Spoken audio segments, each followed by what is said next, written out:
آپ لکھتے ہیں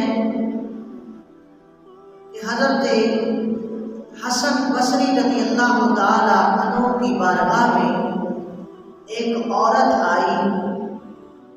اس نے آ کر کہا عالی جا میری بیٹی کا انتقال ہو گیا ہے، مجھے کوئی ایسا وظیفہ بتائیے کہ میں اپنی بیٹی کی خواب کے اندر زیارت کر سکوں اور اس سے پوچھ سکوں کہ تم کس حالت میں ہو، تمہارے ساتھ کیسا سلوک کیا گیا ہے. حضرت حسن بصری رضی اللہ تعالی عنہ نے اس عورت کو ایک وظیفہ بتایا.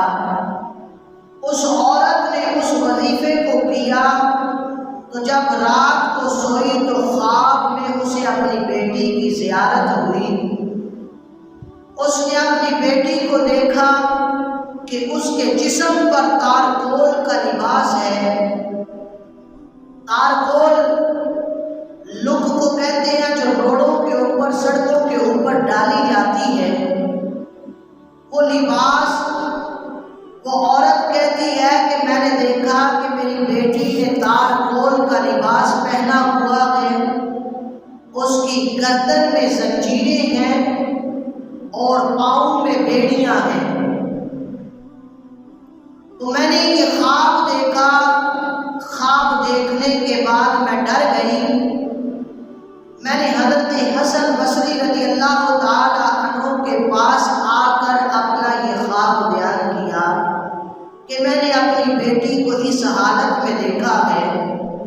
حضرت حسن بصری رضی اللہ تعالی عنہ فرماتے ہیں کچھ زمانہ گزرا، کچھ وقت گزرا تو میں نے ایک خوبصورت نوجوان لڑکی کو دیکھا جو جنت کے اندر عالی شان قسم کے تختوں پہ بیٹھی ہے. لباس بھی بڑا خوبصورت پہنا ہوا ہے. وہ مجھے کہنے لگی کہ اے حسن بصری، تم اس عورت کو جانتے ہو جس نے آ کر کہا تھا مجھے وظیفہ بتاؤ، میں اپنی بیٹی کو خواب میں دیکھنا چاہتی ہوں.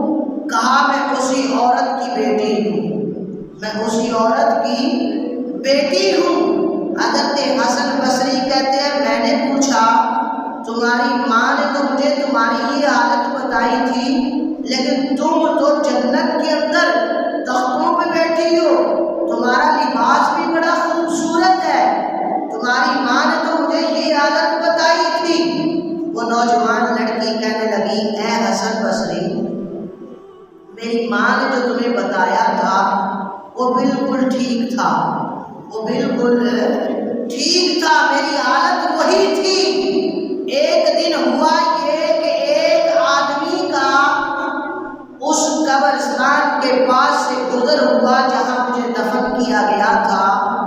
اس آدمی نے ایک بار مصطفیٰ جان رحمت صلی اللہ علیہ وسلم پر درود پاک پڑھا اور درود پاک پڑھنے کے بعد وہ پورے قبرستان والوں کو ایصال ثواب کر دیا. رب ذوالجلال نے اس ایک بار درود پاک ایصال ثواب کرنے کی وجہ سے پورے قبرستان والوں کو بخش دیا اور مجھے بھی انہی کے اندر بخش دیا، مجھے بھی انہی میں بخش دیا. کہا میں بھی انہی میں دفن تھی. جب اس نے ایک بار درود پاک پڑھ کر پورے قبرستان والوں کو ایصال ثواب کیا تو اس ایک بار درود پاک پڑھنے کی وجہ سے رب ذوالجلال نے